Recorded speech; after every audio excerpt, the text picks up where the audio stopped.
오늘 바벨론의 강변에서 한 제목으로요 함께 말씀 나누겠습니다. 시편 137편 바벨론 포로 생활을 배경으로 하고 있는데요. 노래로도 이제 만들어진 게 있어요. 우리 한 집사님께서 센스 있게 우리 카톡에 올려주셨는데요. 그 보니엠이라는 그 보컬 그룹이 지금 시대는 아니고 옛날에 한 7, 80년도 그 시대는 오늘날 그 BTS처럼 아주 굉장한 인기를 누렸던 이제 그룹이에요. Rivers of Babylon이라는 이 노래가 지금도 유튜브에 그 공연 영상이 한 2억 뷰 정도 될 만큼 굉장히 인기를 누립니다. 그 시작이 시편 137편 1절 그대로 노래하고 있어요. 레게 음악으로 그 디스코풍에 굉장히 신나는 찬양이지만 오히려 역설적으로 그렇게 억압당하는 자들에게 이제 자유와 해방을 이제 노래하고 있는 거죠. 그런가 하면 이제 이 시편 137편을 또 웅장하게 그려낸 또 하나의 음악이 있는데요. 이탈리아 작곡가 베르디의 그 세 번째 오페라 이제 나부코입니다.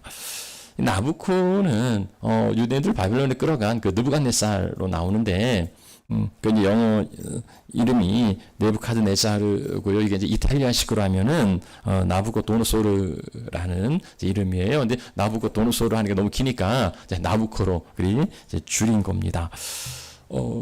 이 베르디가 이 오페라를 만들기 그 전에 1838년에 이제 그의 큰 딸이 죽고 그 이듬해는 그의 아들이 죽고 또 그 이듬해는 그의 아내가 질병으로 세상을 떠납니다. 그의 나이 20대 끝자락 29살에 결혼 4년 만에 그의 가정을 다 잃어버린 거예요. 그리고 그 즈음에 발표한 두 번째 오페라도 처참하게 실패합니다. 그 인생이 그렇게 실패 나락에 떨어져 절망하고 있을 때에 이제 나부코 제작 작곡 의뢰가 들어왔는데요. 그 이제 계약 관계에 있었기 때문에 뭐 그걸 거절할 수도 없는 이제 처지이기도 했지만 근데 그가 이제 대본을 보면서 한 구절에 마음이 사로잡힙니다.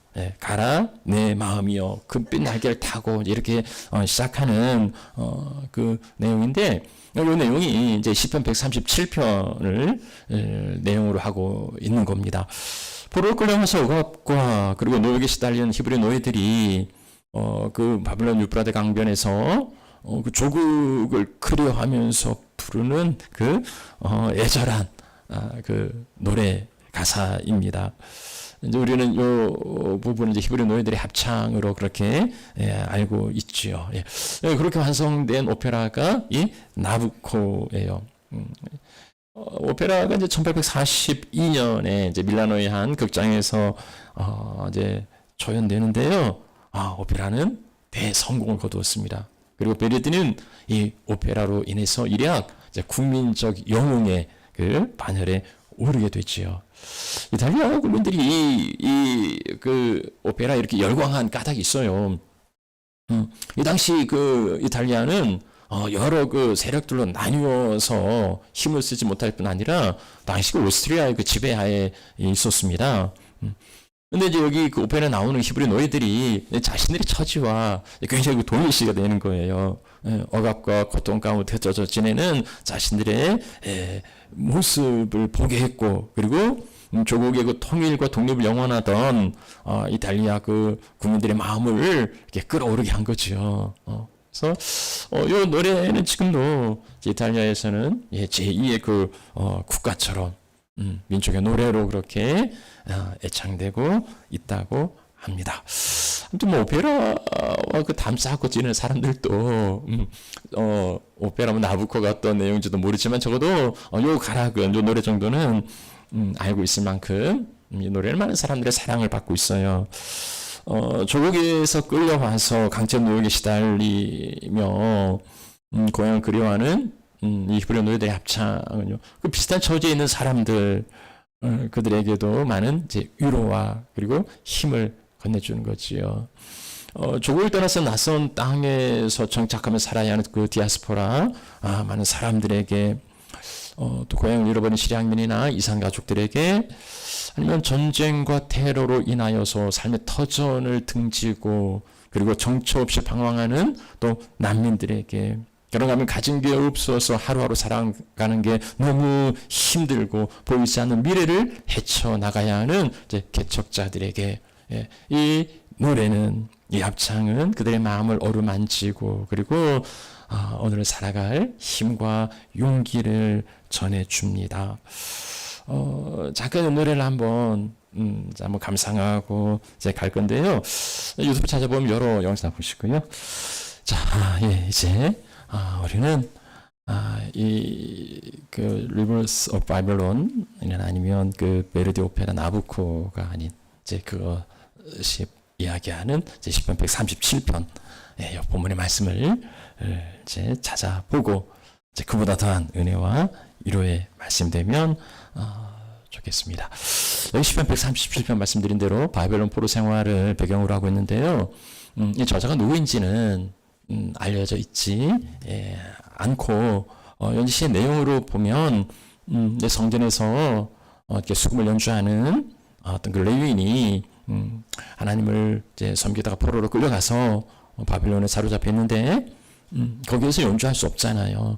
거기서 성전에 있는 시온을 이제 그리워하면서 부르는 노래, 이렇게 이해해 보시면 되겠고, 이것이 언제 쓰여졌는가, 바벨론 포로 중에 혹은 포로 후에 나눠볼 수 있는데, 이제 3절에 여기라고 하고 이제 거기라고 하는 걸 보면 아마 이제 포로에서 돌아와서 그렇게 쓰여졌을 거라 그렇게 생각을 합니다. 시는 이제 9절이니까 그렇게 길지 않아요. 그 시를 이제 좀 나누어서 보면 1절에서 3절은 포로 생활의 비참한 실상을 이야기하고 있고, 4절에서 6절은 그럼에도 거기에 굴복하지 않고 저항하고 그리고 예루살렘을 바라보면서 신앙을 지켜가는 모습과, 그리고 7절에서 9절은 이제 예루살렘을 회파한 자들에 대하여서 심판해 달라고 그렇게 이제 탄원하는 것을 볼 수 있습니다. 그게 이제 시편 137편의 내용이에요. 자, 이제 첫 번째 1년, 포로민에 대한 그 포로 생활에 대한 비참한 실상 1절에서 3절까지입니다. 그래서 우리가 자, 1절 말씀 한번 같이 읽어보도록 하죠. 자, 우리가 바벨론을 열어 강변 거기에 앉아서 시온을 기억하며 울었도다. 바벨론에서 왜요? 포로로 끌려왔으니까. 전 586년 예루살렘이 바벨론의 느부갓네살에 함락되었습니다. 성전은 초토화되었고요. 시드기야 왕은 도망가다가 잡혀 눈이 뽑히고 그의 또 아들들은 그 자리에서 전형을 당했고, 백성들은 쇠사슬에 묶여서 그렇게 바벨론의 포로로 끌려갔습니다. 그들이 끌려간 곳은 바벨론 여러 강변, 이제 바벨론 유프라데 강이 흐르고 거기에서 이제 여러 지루들 수로 공사를 했는데, 그래서 뭐 그바강도 있고 뭐 을레강도 있고, 근데 백성들이 이스라엘 그 유대인들이 거기에 모여 살았던 건 아마 이 수로 공사에 강제 노역에 동원되어서 이 이제 수를 만드는 일에 동원되었기 때문에 그리 볼 수 있겠죠. 포로를 끌어간 그들의 삶이 어떠했을지는 쉽게 알 수 있습니다. 그들의 삶은 눈물의 삶이었어요. 그래서 여기 우리가 울었도다. 울었다는 것은 방성되고겠다는 의미예요. 왜 참 그들의 삶이 고통스러워서 자기들이 원한 것도 아닌데 강제로 끌려와서 강제 노동에 시달리고 있으니까 그 삶이 이제 고통스러워서도 울었겠지만, 그러나 그들이 울었던 또 다른 이유가 있어요. 그것은 시온을 기억하며, 그들은 시온을 기억하며 울었다. 고국을 이야기할 때에 이스라엘을 혹은 예루살렘 혹은 가나안을 그렇게 말하지 않고 시온이라고요. 하나님의 산, 하나님의 도성, 하나님께 예배하는 그 시온을 그리워하였다. 그들은 조국을 떠나서 정든 고향을 떠나 와서도 참 슬픔이지만 그것보다도 더 근본적인 슬픔은 시온을 잃어버린, 시온을 빼앗긴 그 시온에 대한 그리움에 사무쳐 통곡하고 있는 거예요. 2절은 그 시인의 슬픔을 한 장의 그림으로 그려주고 있는데요. 우리 2절 말씀도 한번 같이 보시지요. 그 중에 버드나무에 우리가 우리의 수금을 걸었나니. 이제 그 강가에 그 버드나무가 있어요. 이 버드나무 이렇게 이제 해서 그 마치 그 여인의 그 머리칼처럼 보이기도 하고요. 그리고 이 잎이 그 흔들리면 뭐 좀 스산한 소리가 나잖아요. 좀 저량한 소리를 내죠. 그래서 슬픔을 비유할 때 이 버드나무를 등장시키기도 합니다. 그 나무에 수금을 걸었다. 그래서 버드나무 그 수금에 걸려 있고 강바람이 불어와서 잎들이 막 이렇게 소리를 내는 이런 게 굉장히 슬프고도 처량한 마치 그 악사가 그 진원곡을 연주하는 것처럼 그런 모습을 이제 그려볼 수가 있어요. 근데 수금은 레위인들이 그 성전에 예배할 때 쓰는 하나님을 찬양할 때 쓰는 악기입니다. 여러분들 그 악기를 연주할 수 없고 그것을 그 버드나무에 걸어 놓아야 했던 이유가 있어요. 이제 걸었다는 것은 그냥 보관하는 것보다는 요 그 단어가 여러 용도로 쓰이는데 그 사람을 목매어 달 때도 그러니까 처형할 때도 이 단어가 쓰입니다. 그래 수금이 그 버드나무에 마치 그 처형당한 죄수처럼 이제 걸려 있는 이런 그 그림을 그려내고 있는 거예요. 그들은 수금을 연주할 수 없었어요. 그래서 마치 장례를 치르듯이 이제 메어달지 않으면 안 되었고, 기쁨의 그 찬양은 슬픔의 이제 장송곡이 되었다는 그것을 그림으로 보여주고 있습니다. 그들은 왜 그 수금을 연주할 수 없었을까? 그들은 왜 그것을 연주하지 않고 달아 놓았을까요? 3절에 그 이유가 나옵니다. 우리 3절 말씀을 같이 보죠. 이는 우리를 사로잡은 자가 거기서 우리에게 노래를 청하며 우리를 황폐하게 한 자가 기쁨을 청하고 자기들 위하여 시온의 노래 중 하나를 노래하라 함이로다. 우리를 사로잡은 자, 우리를 황폐하게 한 자, 우리에게 슬픔과 고통을 안겨주는 우리의 삶을 약탈한 그들이 노래 하나 해보라고 우리를 즐겁게 우리를 기쁘게 노래 한 가락 한번 해보라고 이야기를 하는 겁니다. 보로들은 슬픔과 절망에 빠져 있는데 뭐 즐겁게 노래하라는 것도 참 비참한 처절한 현실이지만 무슨 노래입니까? 시온의 노래예요. 시온의 노래. 시온의 노래라는 것은 거룩한 도성에 거하는 하나님의 영광과 하나님의 위엄을 찬양하는 노래입니다. 그 노래가 지금 이 바벨론 강가에 어울리지 않는 그런 그 영광의 하나님이 정말 계신다면 지금 뭐 하고 있느냐 하는 거죠. 그 하나님은 왜 그 백성을 이렇게 초라하게 포로로 끌어가도록 방관하고 방치하고 있느냐 하는 겁니다. 그러니까 그것은요, 이스라엘을 조롱할 뿐만 아니라 하나님을 조롱하고 모욕하며 멸시하는 그러한 이제 행동인 거지요. 그래서 이 137편 1절에서 3절의 그림은 굉장히 우울하고 그리고 슬픔에 가득 차 있습니다. 바벨론 포로 생활의 비참함을 그대로 보여주고 있어요. 오늘 잠시 우리의 처지와 또 우리의 상황은 어떠한지 한번 생각해 보시지요.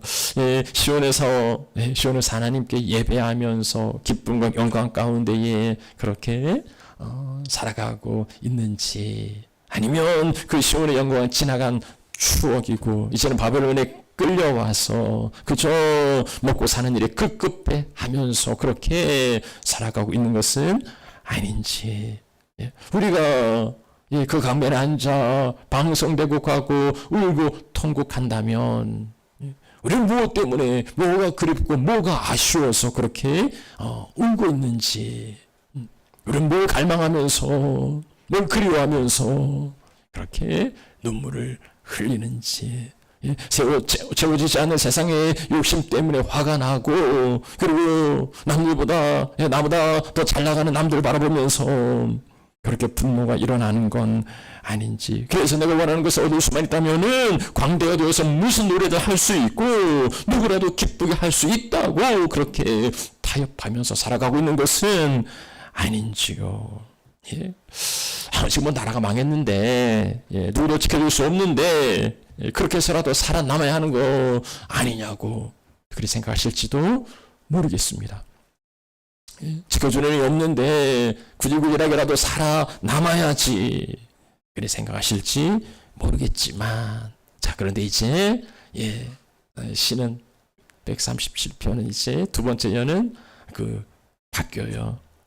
시는 것을 이제 거부합니다.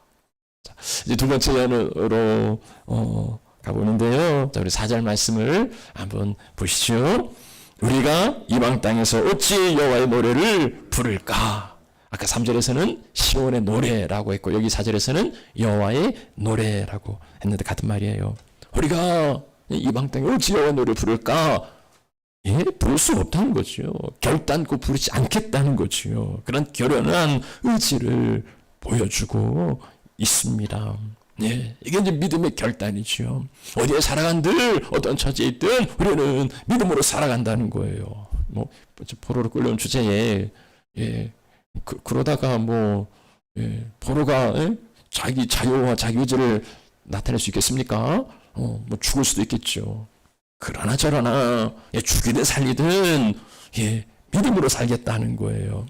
시인은 여기를 이방 땅이라고 불러요. 그래, 이방 땅에서 끌려와서 정착하고 살아가고 있지만 자기 땅이 아닌 거예요. 여기는 이방 땅이라고. 그러면 언젠가는 본토로 돌아가서 어디입니까? 시온이지요. 언젠가는 시온으로 돌아가서 그 하나님께 찬양을 올리고 싶은 그 열망을 이야기하고 있는 거예요. 정말 내 안에 하나님 향한 노래를 부르고 싶은데 이 이방 땅에서는 부를 수가 없어요. 저 대적들이 자기를 기쁘게 해달라고 그 시온의 노래를 부르라고 하는데 그럴 수가 없는 거예요. 그러나 당신의 마음엔 그 마음이 가득해요. 그래서 내가 이방 땅에서는 부를 수 없지만 난 언젠가 돌아가서 시온에서 그 하나님께 찬양하겠다고 그렇게 소망하고 있는 거지요. 이들이 시온에 있을 때는 그런 열망이 없었어요. 이들이 시온에 예루살렘에 있을 때, 성전이 있을 때 그렇게 소중하진 않았습니다. 그래서 그들의 예배는 형식적이었고 습관적이었고 또 때로는 번거롭고 귀찮게 여기기도 했습니다. 근데 결국 그것 때문에 이들이 지금 망해서 포로로 끌려가 있지 않습니까? 포로로 끌려와 보니까 이제는 찬양할 수 없는 그 이방 땅에서 돌이켜 보니까 그게 너무 소중한 거예요. 이방 땅에서 자기들을 위해서 노래 부르라는 그러한 요구를 받을 때에 정말 하나님 앞에 예배하고 하나님 앞에 찬양했던 그게 얼마나 소중한지를 비로소 깨달은 거죠.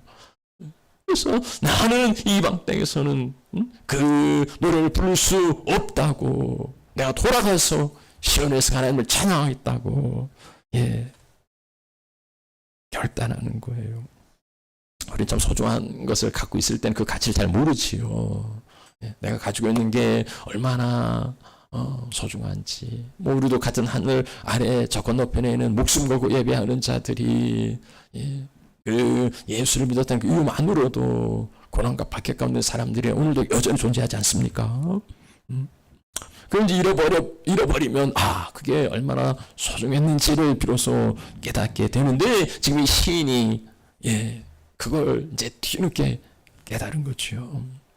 그래서 이미 망하고 황폐하게 된 예루살렘이지만은 이제는 뭐 다 무너졌고 그렇게 폐허가 된 예루살렘이지만 그 예루살렘을 잊지 않겠다고 그렇게 이제 몸부림합니다. 이제 5절과 6절입니다. 우리 5절 말씀 한번 보시죠.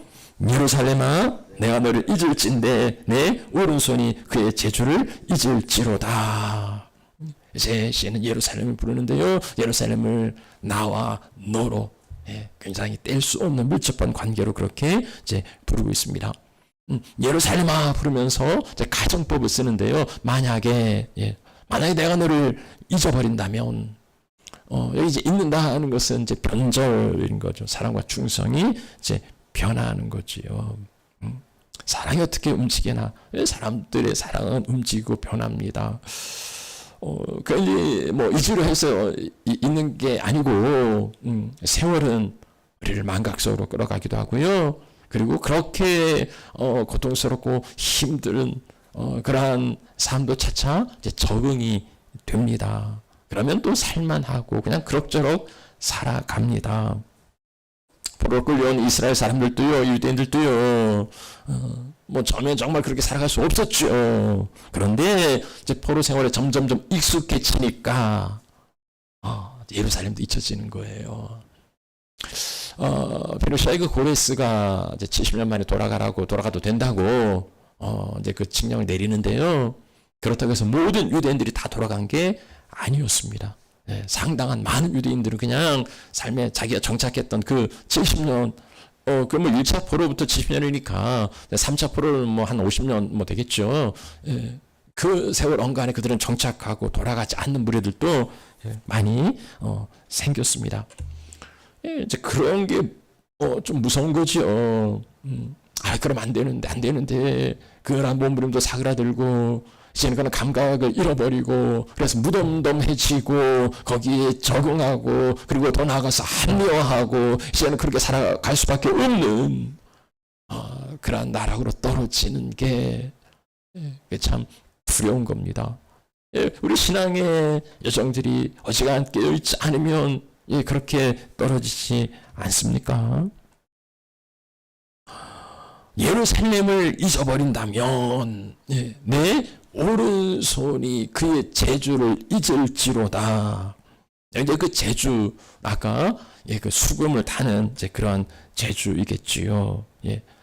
그러니까 세계적인 정상급 바이올리스트가 내가 하나님 잊어버린다면 내 이미 모든 연주 실력도 다 잃어버리는 게 낫다고 그리 말하는 것과 같은 겁니다. 그래서 이제 세번역과 현대어의 성경을 보면 더 쉽게 이해할 수가 있죠. 내가 수금을 타는 그 어떤 그 재주를 능력을 가지고 있는 것은 하나님을 찬양하기 위해서예요. 근데 그 하나님을 잊어버렸다면 이건 이제 목적을 잃어버린 거죠. 내가 아무리 잘한다 할지라도 내가 뛰어나고 대단하다 할지라도 그 대상이 없는데 그 이방을 위해서 이방의 기쁨을 위해서 이 뛰어난 연주를 할 수는 없는 거라는 거예요. 그래서 차라리 하나님을 잊어버리면 내가 연주할 수 있는 이 기술도 이 능력도 잊어버리는 게 낫다고 그렇게 말하는 거죠. 두 번째 가정은 6절 말씀인데요. 우리 6절 말씀도 한번 보시죠. 자, 내가 예루살렘을 기억하지 아니하거나 내가 가장 즐거운 것보다 더 즐거워하지 아니할진대 내 혀가 내 입천장에 붙을지로다. 두 번째 가정은 내가 예루살렘을 기억하지 않거나 그리고 예루살렘을 나의 가장 큰 기쁨으로 여기지 않는다면 예루살렘을 기억할 뿐만 아니라 그 예루살렘이 나의 가장 큰 기쁨이 되지 않는다면 이보다 더 기뻐하는 것이 만약에 있다면 내 혀가 내 입천장에 붙을지로다.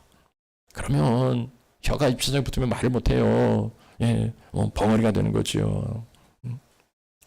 원수들이 자기들의 기쁨을 위하여서 수금을 연주해 달라고 그렇게 요구하고 있지만 나의 가장 큰 기쁨은 그 원수들이 아니고 예루살렘에 있다고 고백하고 있는 거예요.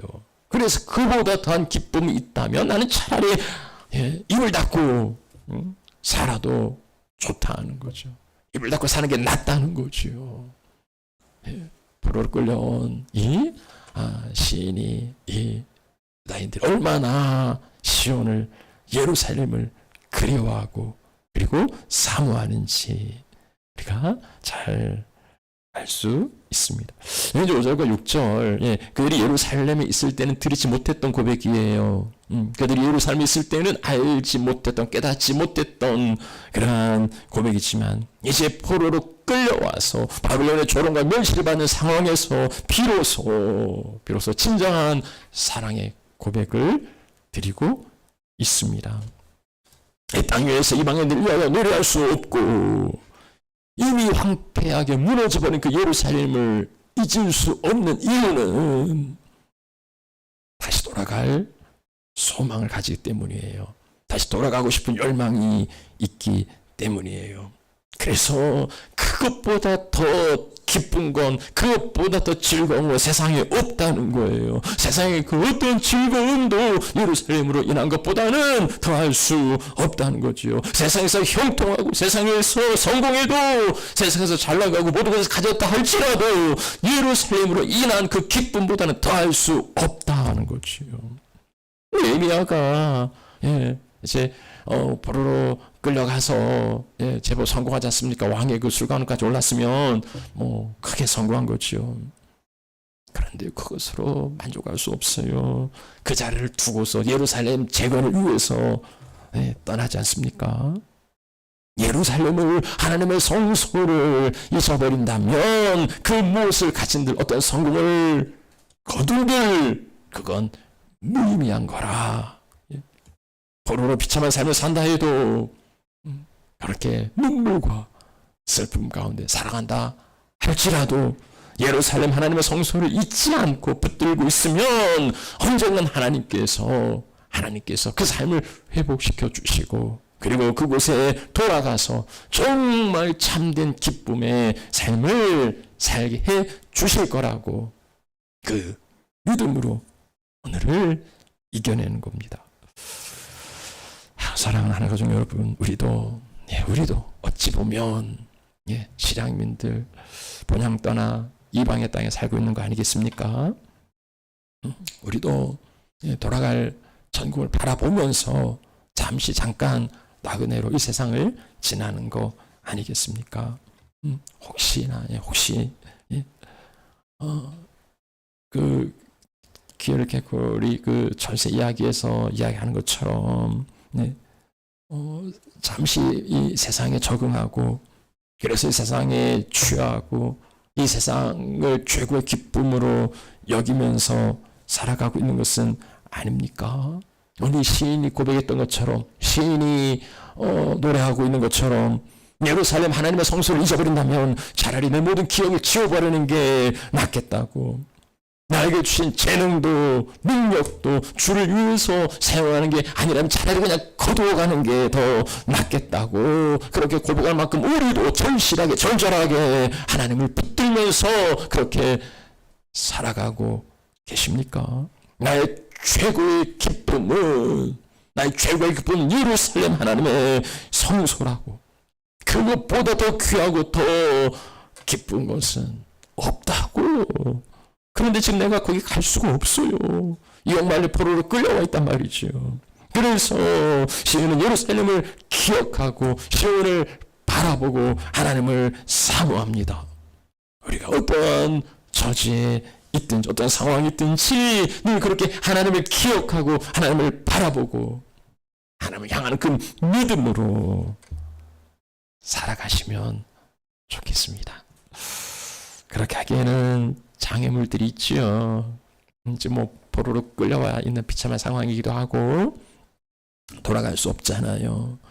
자, 이제 남은 3년 세 번째 연에서는요, 시는 그들을 향하여서 저주를 이제 선포합니다. 자, 세 번째는 원수에 대한 단언과 저주인데요. 7절 말씀 함께 보시죠. 여호와여, 예루살렘이 멸망하던 날을 기억하시고 에돔 자손을 치소서. 그들의 말이 헐어버리라 그 기초까지 헐어버리라 하였나이다. 자, 5절과 6절에서 시인은 예루살렘을 잊어버리지 않겠다고 이제 그렇게 결단하는데요. 하나님께도 잊지 말고 기억해 달라고 이제 그렇게 요청합니다. 여호와여, 기억해 주십시오. 하나님 기억하셔야 될 게 뭔가 예루살렘이 멸망하던 날, 예루살렘이 멸망하던 그날을 기억해 달라고 말합니다. 그날은 이스라엘만 수치를 당한 게 아니었습니다. 하나님의 성전이 무너지고 회파되고 불타는 하나님도 동일한 수치를 당한 날인데 이들에게 수치를 안겨준 이들이 있어요. 이제 둘인데 이제 7절에서는 이제 에돔을 이야기합니다. 그래서 에돔을 치시라고 에돔을 치라고 말씀해요. 에돔은 그 에서의 후예들이지요. 그러니까 이제 이스라엘로 보면 그 형제 나라입니다. 근데 애들이 형제가 아니었어요. 바벨론이 예루살렘 침공할 때 에돔 족속도 같이 들어와서 예루살렘을 그 약탈하고 그리고 도망친 자들을 살상하고 그리고 사는 이야기가 헐어버리라 개축까지 다 헐어버리라 조롱합니다. 이제 헐다 하는 뜻이 벗기다 하는 그런 이제 단어도 있는데, 내 딸 예루살렘아 하고 표현하듯이 이제 여인의 옷을 벗기어서 그 수치를 주는 그런 의미도 이제 들어 있습니다. 그 당한 그 모욕과 수치를 하나님 잊지 말아 달라고, 하나님 기억해 달라고, 그리고 그것을 갚아 달라고, 예루살렘을 조롱한 저 에돔을 치시라고 이제 그렇게 간구하고 있는 겁니다. 뿐만 아니라 이제 8절 말씀은 이제 바벨론에 대한 심판이지요. 우리 8절을 보죠. 멸망할 딸 바벨론아, 내가 우리에게 행한 대로 내게 갚는 자가 복이 있으리로다. 에돔은 방관자잖아요. 근데 방관자가 그런 심판을 받는다면 이 당사자, 주동한 자는 당연히 심판을 받을 거지요.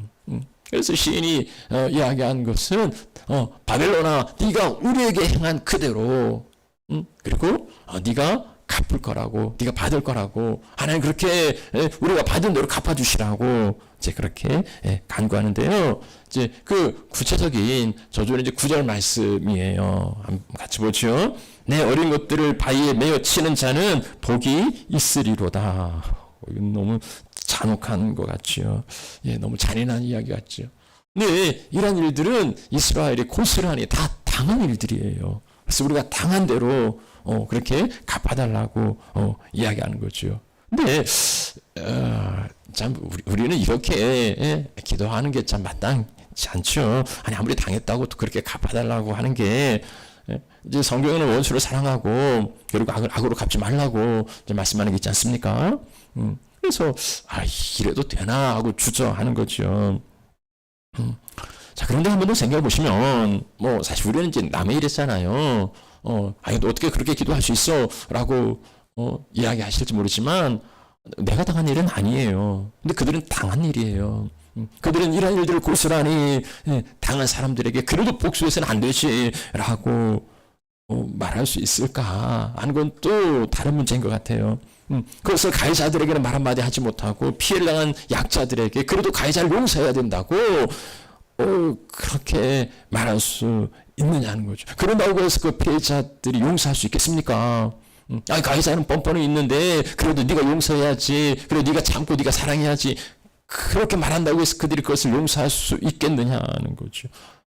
아무리 그 믿음을 가지고 신앙을 가져다 할지라도 그건 쉽지 않은 일일 것 같아요. 그보다는 먼저 그 깨진 마음을, 그 상한 상처를 알아주는 게 먼저이지 않겠습니까? 그 억울한 피해를 살펴주는 게 먼저이지 않겠습니까? 하나님도 그렇지 않을까 싶어요. 그리고 지금 여기 이제 137편의 이제 그 저주와 이 단어는 자기들이 하겠다는 게 아니에요. 우리가 나서서 그렇게 저 어린 것들을 다 죽이겠다 그렇게 응원하는 게 아니고요. 하나님께 드리는 기도예요. 하나님 우리 당한 거 잊지 말아 주시고 우리가 당한 대로 저들에게 갚아달라는 그러한 이제 간구하는 거지요. 기도하는 거지요. 우리 행동에서는 안 되는 것 가운데 하나가 이제 그 복수입니다. 원수 갚지 말라고 내가 갚겠다고 말씀해요. 그래서 우리는 그 원수 갚는 걸 포기하는 게 아니고 힘이 없어서 뭐 어떻게 갚을 수도 없지만 우리는 포기하지 않고 하나님께 맡겨드리는 거예요. 그래서 지금 이 시인은 자기들의 복수를 하나님께 맡기는 거죠. 맡긴다는 건 내일 아내니까 하나님이 알아서 하시라고, 그게 아니죠. 그게 아니죠. 예. 내가 얼마나 힘든지, 내가 얼마나 아프고, 내가 얼마나 고통스러워하는지, 그 당한 피해로, 그 상처로 인하여 독이 있고, 그래서 내가 죽어가고 있다고 하는 그것을 있는 그대로 하나님 앞에 내어드리는 거죠. 내 상처를, 내 아픔을, 내가 당하는 내 마음의 그 고통을, 정말 독을 품고, 뭐가 있으면 정말 그렇게 죽이고 싶은 그 마음을 있는 그대로 하나님 앞에 내어드리는 거, 그것을 성경은 토해내는 거라고. 백성들아 시시로 그 앞에 마음을 토하라. 토하는 건 비워내는 거예요. 내 안에 있어서는 안 되는, 먹지 말아야 할 게 들어있으면 그 토해내야 건강할 수 있죠. 내 안에 있는 독소를, 내 안에 있는 그 상처와 아픔을 있는 그대로 하나님 앞에 토해내는 거예요. 끊임없이 솟구쳐는 쓴 눈을 주님 앞에 내어 맡기는 거, 토하는 거. 자식이 아버지한테 못할 말이 뭐가 있겠습니까? 하나님, 내가 저 자식을 때려 죽이고 싶다라고 한들 아버지가 야 이놈아 뭔 소리냐, 그렇게 하시겠어요? 먼저 그 아프고 그 분노와 그 상처를 헤아리지 않겠습니까? 그걸 내 안에 감춰두면요 상처가 치유되지 않아요. 그러나 그 독소를 하나님께 드릴 때에 이제 거기에 치유가 있는 거지요. 그래서 성경에는 그 저주시라는 시들이 성경에 많이 등장해요. 하나님 그 저주하는 기도를 들으시고 그대로 행하시는 분이 아니잖아요. 하나님은 그 아픈 마음을 헤아리시고 그리고 공평과 정의로 그렇게 갚으시고 그 억울한 피해자들의 상처를 이제 치료해 주십니다. 정말 분노가 머리끝까지 차오르고 저주가 마음속에 쓴물을 낼 때에 하나님 앞에 억울하고 상처 입은 그 마음을 있는 그대로 토해내시고 하나님께로부터 주시는 치유와 자유를 누리시면 좋겠습니다. 말씀 마무리하죠. 여기 시편 137편 바벨론의 포로로 끌려온 히브리 노예들의 합창입니다. 그들은 바벨론에서 방성대곡합니다. 포로 생활이 고달퍼서도 그랬겠지만 시온을 기억하면서 하나님의 거룩한 도성으로 하나님 앞에 예배하는 그 시온을 그리워해서 그리 방성대곡합니다. 우리는 바벨론의 강변에 살아가면서 우리는 어떻게 살아가십니까? 이제는 다 끝났고 새로운 바벨론 포로 생활에 잘 정착해서 세상 노래 부르면서라도 그렇게 어울려 살아야 한다고 그리 생각하십니까? 우리는 그럴 수가 없어요. 그 시온을 바라보면서 울고 통곡하는 거. 그래서 이방 땅에서 이방인을 위해서 여호와 노래 부르지 않겠다고 결단합니다. 그리고 예루살렘 하나님의 성소를 잊지 않고 그것을 기억하겠다고 다짐해요. 예루살렘을 잊어버린다면 내 기억을 잃어버리는 게 낫고 예루살렘 최고의 가치로 여기지 않는다면 차라리 입을 닫고서 사는 게 낫다고 선포합니다. 하나님을 잊어버린다면 그 무엇을 가진들 어떤 성을 누린들 아무 의미가 없고 아무 소용이 없다는 거예요. 우리도요 어떠한 처지와 어떤 형편에 살아가든지 간에 하나님을 기억하고 하나님을 열망하는 그러한 믿음의 삶을 살아가시기를 축복합니다. 마음의 어떤 아픔도 어떤 고통도 어떤 독소도 있는 그대로 하나님 앞에 쏟아내시고 토해내시고 하나님께서 정의와 공평으로 치유하시고 그리고 갚아 주실 겁니다. 이방의 땅에서 늘 시온 하나님의 성소를 바라보시고 사모하시고 갈망하는 그 믿음으로 살아가시는 하나님의 귀한 자녀들이 되시기를 축원합니다. 우리 함께 찬양하죠.